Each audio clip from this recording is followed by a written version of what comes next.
Hi everyone, welcome to Daventry. Before we begin, I'd like to acknowledge Mr. Mike Tebbett on a short history of Daventry as detailed in the Daventry Heritage Trail booklet. Daventry is situated on the Northamptonshire Heights, close to Middle England and more than 100 miles by road to the open sea in all directions. Coventry, Rugby, Warwick, Leamington, Towcester and Northampton are all less than 20 miles away. First mentioned in the Domesday Book of 1086, the parish of Daventry with Drayton covers more than 3,500 acres and was given to Countess Judith after the Norman conquest. She was a niece of William the Conqueror. Daventry's development was aided by the diversion of the Roman Watling Street to pass near the town, now known as the A45, to link London with the expanding Coventry and beyond. A market was established about 1203 to be followed by a fair in 1330. Like most towns and villages, Daventry was hit by Black Death between 1348 and 1349, which probably killed about 40% of the population. Encouraged by Sir Richard Knightley of Forsley, Daventry became a hotbed of Puritanism in Queen Elizabeth's reign. Protestant ideas were further spread by the opening in 1600 of a grammar school, which is still standing in New Street, by a former Daventrian, the worthy London woolen draper William Parker. Trade improved generally in Elizabethan times, and Daventry was granted borough status in 1576.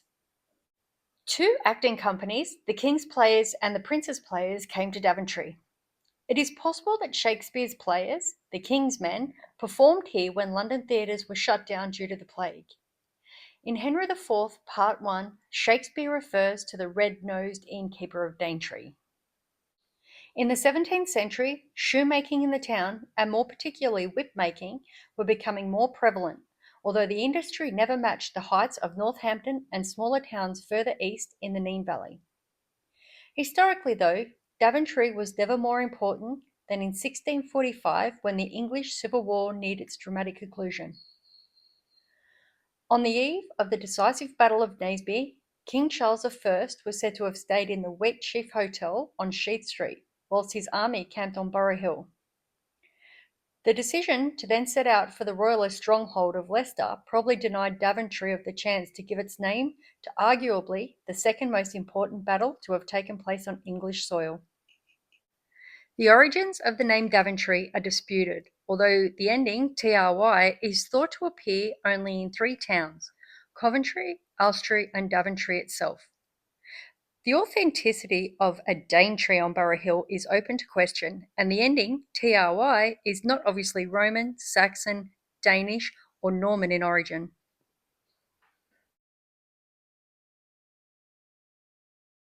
The Windsor Lodge is a Grade II listed building originally built in 1600 as the Free Daventry Grammar School. Now known as the Windsor Lodge, the school was much later converted to the Roman Catholic Church before becoming a restaurant, a private house, and a cafe. The left side of the building was added approximately 100 years after the school rooms and was used as the master's house.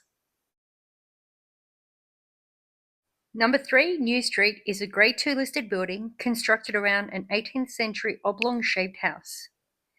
This much extended and adapted building functioned as a private home until the 1960s, when it was converted into flats and several staff from the BBC working on Burrow Hill were housed there.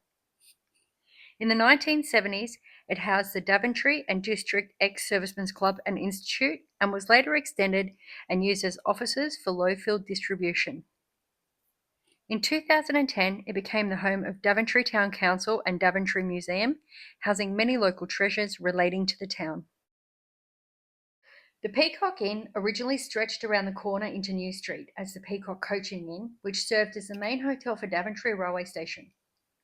The Weedon, Daventry, Leamington branch line opened in 1888 and closed to passenger traffic in 1958. First recorded in 1712, the Peacock Coaching Inn was requisitioned by the Ministry of Defence during World War II and ceased trading in 1946.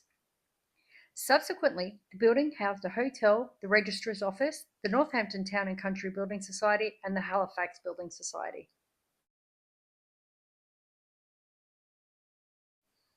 Number 3 High Street is considered to be the oldest building in Daventry town centre. It was originally built as a merchant's house in the 15th century. The survival of so much of the structure of a 15th century building in an urban setting contributes greatly to the building's special architectural and historic interests and is as significant as a heritage asset. Lee's Bakery opened in the premises in 1836 and remained in the same family until after World War II. It has been much restored and modernised over the centuries since its original construction. It is now the Daventry Framing Centre, run by Dawn and her friend Michelle.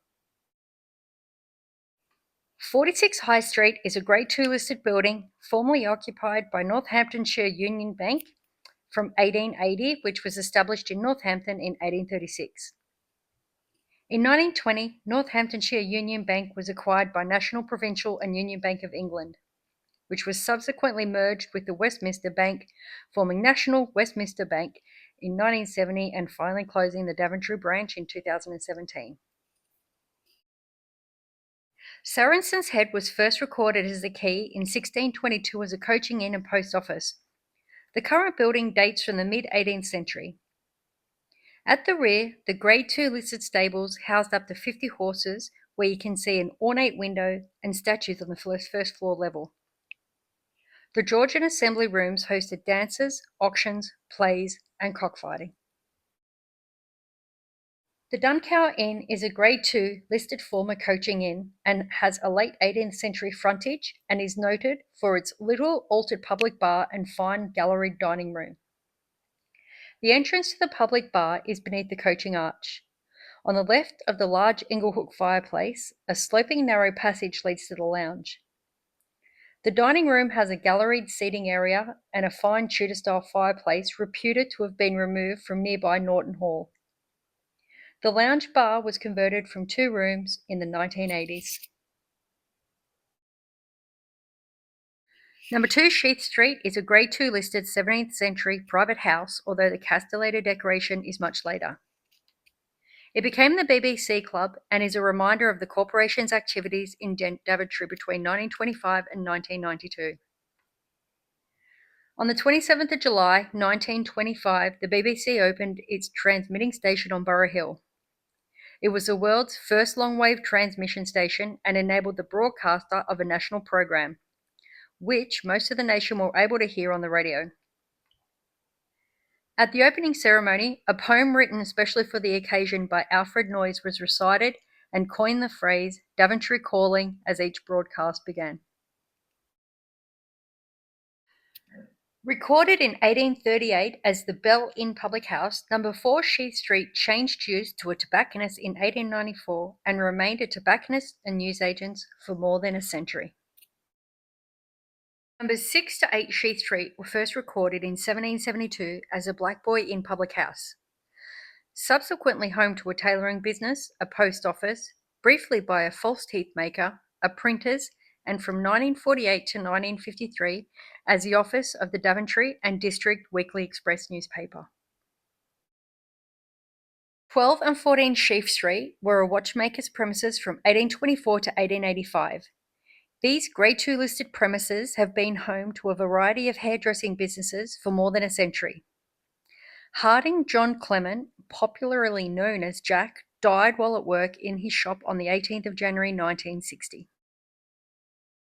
16 Sheath Street is a Grade 2 listed building recorded in 1726 as the Wagon and Horses Inn, which traded for nearly 2 centuries, closing finally on the 26th of August 1916. From around 1781 until 1956, number 17 Sheath Street was the site of the World's End Public House. Interior features include a large stone fireplace, large wooden beams, and oak staircase. Number 20 Sheaf Street is a Grade II listed building that dates back to the 16th century and became the Prince Regent Inn throughout the 19th century, ceasing trading in 1907. The smaller window was once the entrance to a passage which led to Wagon Court, where 14 horses were housed. The interior features large wooden beams. Together, numbers 20 and 22 Sheaf Street are a Grade II listed property recorded on a map of 1571 as the townhouse of Sir Richard Knightley, with Fawsley Hill regarded as his primary residence. The interior contains 3 original stone fireplaces and staircases.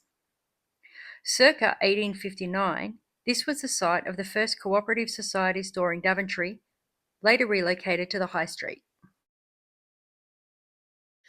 Number 28 Sheaf Street is a Grade II listed building.